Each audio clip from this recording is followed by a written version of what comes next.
नमस्कार, आप देख रहे हैं प्राइम न्यूज और मैं हूं आपके साथ श्रुति अंगद। बुलेटिन की करेंगे शुरुआत खबर रुड़की से है, जहां कांग्रेस प्रदेश अध्यक्ष पद को लेकर पार्टी में हलचल मच गई है। साथ ही महानगर अध्यक्ष और ग्रामीण अध्यक्ष के पदों के लिए भी दावेदारी के बीच समाइश अब बनी हुई है। इस बीच अखिल भारतीय कांग्रेस कमेटी महानगर प्रभारी पर्यवेक्षक राव नरेंद्र सिंह ने कांग्रेस के पदाधिकारियों और कार्यकर्ताओं से संगठन को मजबूत करने पर चर्चा की है और कांग्रेस अध्यक्ष राहुल गांधी के विचारों से भी सभी को अवगत कराया है। पर्यवेक्षक से मिलने आए महानगर अध्यक्ष और अन्य पदों के दावेदारों ने संगठन के हित में काम करने वाले व्यक्ति को जिम्मेदारी दिए जाने की बात कही। इस दौरान महानगर अध्यक्ष और ग्रामीण जिलाध्यक्ष पदों के लिए दावेदारी देखने को मिली।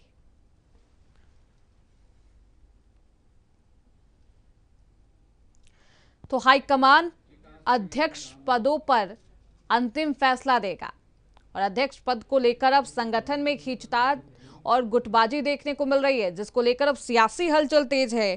खासतौर पर कांग्रेस पार्टी के अंदर ये खींचतान देखने को मिल रही है। अब ये कहा जा रहा है कि अध्यक्ष पद को लेकर जो अंतिम फैसला होगा वो कांग्रेस आलाकमान लेगा। हालांकि क्या कुछ फैसला होता है, किसके पक्ष में आता है, देखना बेहद दिलचस्प होगा। खबरों बढ़ते हैं आगे। रुड़की में संगठन सर्जन अभियान को लेकर कांग्रेस पार्टी की ओर से एक प्रेस वार्ता आयोजित की गई। इस मौके पर कांग्रेस पदाधिकारियों ने आगामी रणनीति पर चर्चा की और 27 विधानसभा चुनाव की तैयारियों को लेकर बेहद अहम संदेश दिया है। इस मौके पर अखिल भारतीय कांग्रेस कमेटी के राष्ट्रीय सचिव पर्यवेक्षक राजेश तिवारी ने पत्रकारों को संबोधित करते हुए कहा कि कांग्रेस कार्यकर्ताओं को नई ऊर्जा के साथ आगामी चुनाव की तैयारी करनी होगी। इस मौके पर विधायक वीरेंद्र जाती भी मौजूद रहे। इस मौके पर विधायक वीरेंद्र जाती ने कहा कि कांग्रेस पार्टी का हर कार्यकर्ता चुनावी मोड में रहता है, क्योंकि वे लगातार जनता के बीच जाकर उनकी समस्याओं को सुनते हैं और समाधान करने की भी कोशिश करते हैं। उन्होंने भरोसा जताया कि 27 के विधानसभा चुनाव में कांग्रेस पार्टी मजबूती के साथ मैदान में उतरेगी और जनता का आशीर्वाद कांग्रेस पार्टी को ही मिलेगा।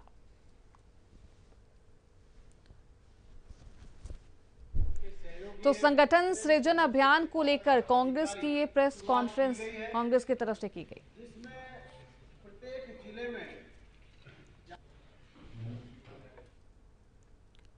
तो देहरादून में स्वास्थ्य विभाग स्वच्छता पखवाड़ा मनाने जा रहा है, जिसके तहत पूरे जिले में 425 कैंप लगाए जाएंगे। ये स्वच्छता प्रधानमंत्री नरेंद्र मोदी के जन्मदिवस 17 सितंबर से 2 अक्टूबर तक चलेगा, जिसमें जिले के अलग अलग जगहों पर हेल्थ कैंप लगाए जाएंगे। देहरादून के सीएमओ मनोज कुमार शर्मा ने बताया कि नगर पालिका और नगर निगमों में 9 कैंप आयोजित किए जाएंगे, जबकि ग्रामीण क्षेत्रों में 5 ग्राम पंचायत को क्लब करके एक हेल्थ कैंप लगाया जाएगा। उन्होंने बताया कि स्वास्थ्य सेवाओं के साथ साथ ब्लड डोनेशन कैंप भी आयोजित किए जाएंगे। जिले स्तर पर इसकी पूरी तैयारी हो चुकी है और अब एक बैठक जिलाधिकारी के साथ संबंधित विभागों की होगी, जिसमें से अंतिम रूप दिया जाना है। 17 सितंबर से माननीय प्रधानमंत्री जी का जन्मदिन है, तो उस दिन से स्टार्ट होकर के 2 अक्टूबर तक ये पखवाड़ा चलेगा। और इसमें हमें जो है हेल्थ कैंप जो हम लगाएंगे डिफरेंट स्थानों पे। इसमें 425 हेल्थ कैंप हमारे द्वारा लगाए जाने हैं डिस्ट्रिक्ट देहरादून में। और ये जो कैंप होंगे 9 तो हम बड़े कैंप कर रहे हैं, जो कि हमारे ब्लॉक लेवल पे होंगे, और हमारे जो नगर निगम और नगर पालिका में 9 बड़े हम कैंप करेंगे। इसके अलावा जितनी हमारी ग्राम पंचायतें हैं, तो हर 5 ग्राम पंचायतों को क्लब करके एक हमने सेंटर मतलब वहाँ पे चिन्हित करके वहाँ पे हर 5 ग्राम पंचायतों में एक। खबरों बढ़ते आगे। भाजपा के कुछ विधायकों में कुछ दिनों से नाराजगी सोशल मीडिया और बयानों में दिखाई दे रही थी, जिस पर अब भाजपा प्रदेश अध्यक्ष महेंद्र भट्ट ने साफ किया है कि पार्टी के बाहर कोई भी बयानबाजी नहीं करेगा। उन्होंने कहा कि पार्टी से जुड़े तमाम मुद्दे विधायक सीधे प्रदेश अध्यक्ष से और सरकार से जुड़े विषय मुख्यमंत्री से ही बात करें। सोशल मीडिया और अखबारों में बाहर बयान देना अनुशासनहीनता है, जिसे पार्टी बर्दाश्त नहीं करेगी। महेंद्र भट्ट ने कहा इतना ही नहीं, विधायक अरविंद पांडे और बिशन सिंह से चौफाल से बात कर उन्हें निर्देश भी दिया गया है कि सभी बातें पार्टी मंच पर ही उठाएं। विधायक अरविंद पांडे ने ही अपना पक्ष भी रखा है और कहा कि प्रधानमंत्री मोदी और मुख्यमंत्री धामी के नेतृत्व में सरकार अच्छा काम कर रही है, लेकिन कुछ अधिकारी गलत काम कर रहे हैं, जिनके खिलाफ कार्रवाई होनी चाहिए।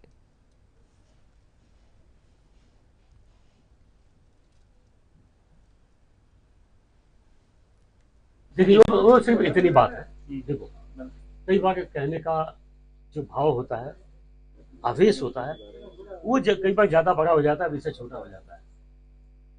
सिर्फ विषय इतना है कि जब देश के प्रधानमंत्री मोदी जी ने उत्तराखंड प्रदेश वासियों से, देवभूमि के लोगों से आह्वान किया कि आप डबल इंजन की गवर्नमेंट बनाइए, हम प्रदेश को सुविधा देंगे, तो देवभूमि के लोगों ने, सैनिक भूमि के लोगों ने मोदी जी के इस बात को आत्मसात किया और कमल के फूल पे वोट डालकर बीजेपी को जिताया। और जब बीजेपी जीत गई तो हमारे मुख्यमंत्री जी, हमारे मंत्री, विधायक सब लोग एकजुट होकर इसे प्रदेश के विकास के लिए काम कर रहे हैं। उनसे बाहर जाने की अनुमति कतई नहीं दी जाएगी।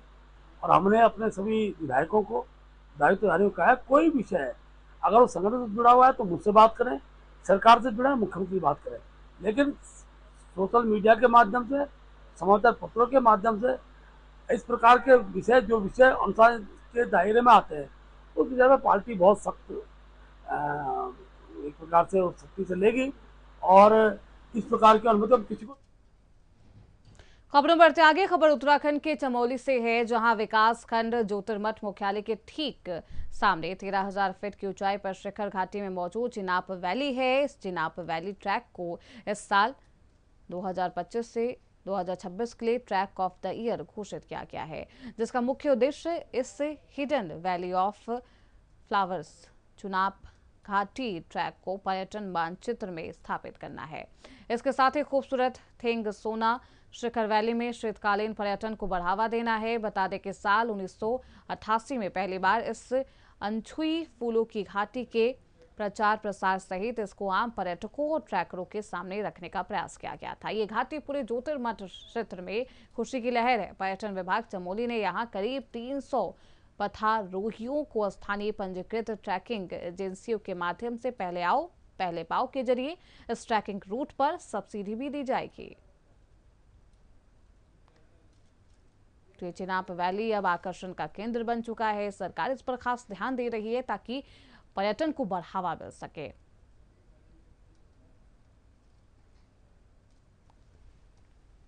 उत्तराखंड सरकार के संयुक्त प्रयासों के द्वारा जो है उत्तराखंड के चमोली जनपद के दूरस्थ जो ज्योतिर्मठ क्षेत्र है, इसके चिनाब वैली ट्रैक को इस वर्ष के लिए ट्रैकिंग ऑफ द ईयर की घोषणा के बाद जो है ज्योतिर्मठ क्षेत्र में पर्यटन कारोबारी सहित जो जोशीमठ के दूरस्थ गांव थेंग है, वहाँ पे खुशी की लहर है। आखिर हो भी क्यों न, क्योंकि लगभग कई दशकों के लंबे प्रयास के बाद जो है अब ये जो अनछुई घाटी है, फूलों की घाटी का नाम से ये जानी जाती है, अनछुई फूलों की घाटी को ट्रैकिंग ऑफ द ईयर 2025 घोषित कर दिया गया है। इसके बाद जो है यहाँ पे शीतकालीन पर्यटन को भी बढ़ावा मिलेगा। साथ ही जो दूरस्थ थेंग गांव है, यहाँ पे होम स्टे सहित जो अन्य ट्रैकिंग कारोबार है उसको भी बढ़ावा मिलेगा, स्थानीय लोगों को रोजगार मिलेगा। दरअसल ये जो चिनाब वैली है, ये मध्य हिमालय के सोना शिखर की तलहटी के ठीक समीप पे जो है चिनाब घाटी के रूप में अवस्थित है। लगभग 13,000 फीट पर ये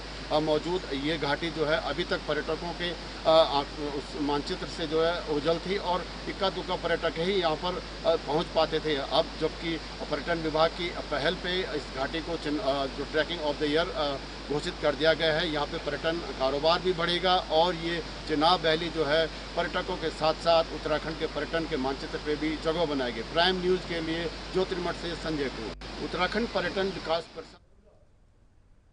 खबरों बढ़ते आगे। उत्तराखंड के 11 जिलों में ऑरेंज अलर्ट जारी किया गया है। भारी बारिश की चेतावनी जारी की गई है। नैनीताल, चंपावत में ऑरेंज अलर्ट जारी किया गया है। आकाशीय बिजली की भी चेतावनी जारी की गई है। उत्तराखंड में आज भी बारिश से राहत मिलने के आसार नहीं है। देहरादून, नैनीताल, चंपावत और उधम सिंह नगर में भारी बारिश का ऑरेंज अलर्ट जारी किया गया है। मौसम विभाग के मुताबिक कई जिलों में भारी बारिश के आसार हैं, जबकि अन्य जिलों में बारिश का येलो अलर्ट जारी किया गया है, जिसकी वजह से तापमान सामान्य से नीचे आ सकते हैं। आने वाले दिनों में भी बारिश होने की संभावना है, जिसको लेकर लगातार मौसम विभाग की तरफ से अलर्ट जारी किया जा रहा है। नैनीताल, चंपावत में ऑरेंज अलर्ट जारी किया गया है। कई इलाकों में जल भराव है, कई मार्ग बाधित हो चुके हैं, जनजीवन अस्त व्यस्त है और लगातार त्रासदी की तस्वीर उत्तराखंड देख रहा है। उत्तराखंड वासी बेहद परेशान है और आपको बता दें उत्तराखंड में बारिश का दौर लगातार जारी रहेगा। तो भारी बारिश की चेतावनी जारी की गई है। नैनीताल, चंपावत में ऑरेंज अलर्ट भी जारी किया गया है। खबरों बढ़ते आगे। उत्तराखंड में बारिश ने कोहराम मचाया है, जहां कई गांव और कस्बों का अस्तित्व खत्म हो गया है। इसके अलावा उत्तरकाशी के सयाना चट्टी में भी खतरे के बादल मंडरा रहे हैं, जिसको लेकर आपदा प्रबंधन सचिव विनोद कुमार सुमन ने बताया है कि सयाना चट्टी में झील नहीं बनी है। इस दौरान उन्होंने कहा कि ऐसे में आरबीएम को हटाने की कार्रवाई लगातार चल रही है, लेकिन जल स्तर लगातार बढ़ता जा रहा है, जिससे काफी दिक्कतें आ रही है। इसके अलावा उन्होंने ये भी बताया कि जब नदी का जल स्तर कम हो जाएगा उसके बाद आरबीएम को पूरा हटा लिया जाएगा। उत्तराखंड में बारिश का कहर जारी है। मौसम विभाग ने एक बार फिर से अलर्ट किया है। सड़कों की स्थिति भयावह है। उसके साथ ही आज 11 जो जिले हैं वहां पर फिर से अलर्ट जारी किया गया और 24 घंटे के लिए अलर्ट जारी किया गया है। बरसात निरंतर हो रही है। पहाड़ी क्षेत्रों में जो है जगह जगह दरारें देखने को मिल रही है। उसके साथ ही जो नदी नाले हैं वो उफान पर हैं और नदियों के साथ जो मलबा आ रहा है उस पर जगह जगह झील बन रही है। सयाना चट्टी की स्थिति बड़ी विकट बनी हुई है, जहाँ पर की एक बड़ी झील बनी हुई है और जिसके की टूटने का खतरा निरंतर जो है बना हुआ है। लेकिन मौसम विभाग ने जिस तरीके से अलर्ट जारी किया है उससे ये निश्चित तौर पर कहा जा सकता है कि आगे की जो परिस्थिति है वो विकट होने वाली है, क्योंकि चारधाम यात्रा पूरी तरीके से रोक दी गई है और तमाम जिस तरीके का नुकसान हो रहा है उसके बढ़ने की और उम्मीद की जा सकती है। अब देखने वाली बात ये होगी कि ये जो 24 घंटे का अलर्ट और जारी किया गया है इसमें किस तरीके की परिस्थितियां बनती है और उत्तराखंड को इस 24 घंटे में कैसे दौर से गुजरना पड़ता है। अपने सहयोगी राहुल के साथ मदन सिंह, प्राइम न्यूज, देहरादून। तो पर्वतीय इलाके से लेकर मैदानी इलाके तक हर तरफ बारिश, बाढ़ और लैंडस्लाइड, जिससे लोग बेहद परेशान है। जनजीवन अस्त व्यस्त हो चुका है और हालात बेहद बदतर हो चले हैं। बारिश आफत बनकर कहर बरपा रही है। लगातार हो रही बारिश के चलते पर्वतीय इलाकों में हर रोज कहीं ना कहीं लैंडस्लाइड की खबरें सामने आती है। खबर अल्मोड़ा से है, जहां भिकियासेन में लैंडस्लाइड का एक हैरान कर देने वाला वीडियो भी सामने आया, जिसे देखकर आपको पता चलेगा कि कुदरत का कहर लगातार जारी है। वीडियो में साफ दिखाई दे रहा है कि एक युवक किस तरह से चट्टान से गिर रहे पत्थरों की चपेट में आ जाता है। हालांकि वहां पर मौजूद कई लोग उससे बचा लेते हैं। अपनी जान की परवाह किए बिना ये तमाम लोग युवक को बचाते हुए दिखाई दे रहे हैं। आपको ये वीडियो दिखा रहे हैं, आपकी टीवी स्क्रीन पर ये वीडियो है। ये वीडियो सोशल मीडिया पर वायरल है। वीडियो में आप देख सकते हैं कि बाद में वहां तमाम लोग जो मौजूद थे उन्होंने हिम्मत दिखाई और गंभीर रूप से घायल युवक की जान बचाई है। पत्थर गिरने से मलबा जमा हो गया है रास्तों पर, जिसे हटाने की कोशिश अब की जा रही है, जिससे आने जाने वाले यात्रियों को काफी परेशानी हो रही है।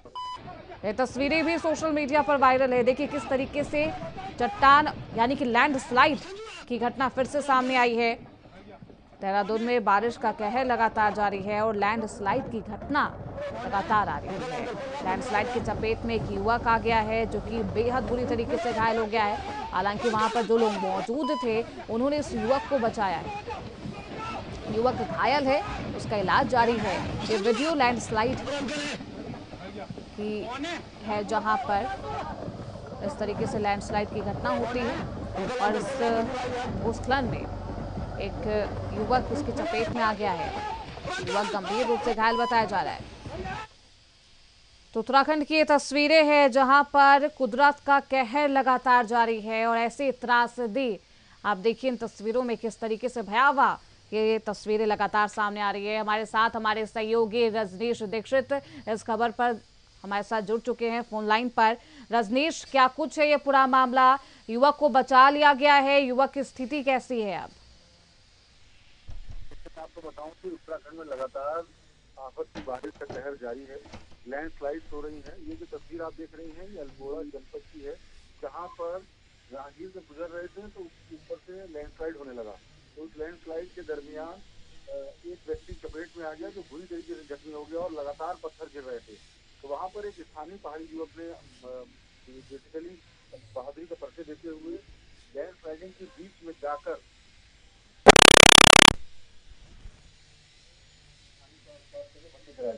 तो कुल मिलाकर ये जो तस्वीर है ये अपने आप में भयावहता दर्शाने के लिए पर्याप्त है कि उत्तराखंड में क्या स्थिति है, वर्तमान समय में चूंकि मौसम विभाग का लगातार अलर्ट है, 2 दिन से रेड अलर्ट था, आज ऑरेंज अलर्ट है।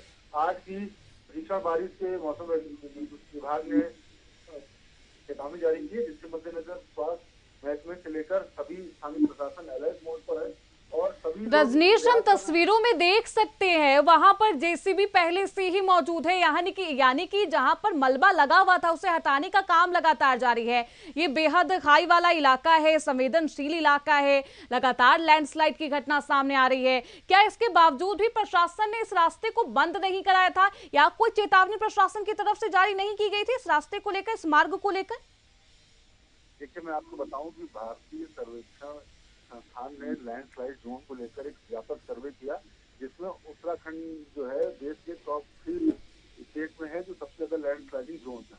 तो इस सर्वे के आधार के बाद ये हुआ कि उत्तराखंड सरकार ने शासन को निर्देश दिया, अधिकारियों को, पीडब्ल्यूडी विभाग को, कि यहाँ पर चेतावनी बोर्ड लगाया जाए, लोगों को चेताया जाए और उस जगह से हादसे को किस तरीके से अंकुश लगाया जाए। लेकिन चूंकि वहाँ पर लैंडस्लाइड पहले हो चुकी थी तो जेसीबी मशीन खड़ी है जो मलबा हटाने का प्रयास कर रही थी। इसी दरमियान फिर से लैंडस्लाइड हो गई, जिसकी चपेट में लोग आ गए। वो तो गनीमत रही कि किसी की जनहानि नहीं हुई। एक युवक गंभीर रूप से घायल है, जिसको अभी प्राथमिक उपचार के बाद हायर सेंटर में रेफर कर दिया गया। लेकिन ये जो भयावहता है ये अपने आप में अभी भी बरकरार है। लगातार लैंडस्लाइड, बिल्कुल, कुदरत का कहर लगातार जारी है। बहुत शुक्रिया रजनीश आपका इन तमाम जानकारियों के लिए। तो लैंडस्लाइड की चपेट में आने से युवक बुरी तरीके से घायल हो गया है, उसका इलाज जारी है। हालांकि प्रशासन पर भी तमाम तरीके से सवाल उठाए जा रहे हैं। आपको बता दें, मौसम विभाग की तरफ से लगातार चेतावनी जारी की जा रही है। तो फिलहाल इसी के साथ इस बुलेटिन में बस इतना ही। खबरों का सिलसिला लगातार जारी है, आप देखते रहिए प्राइम न्यूज।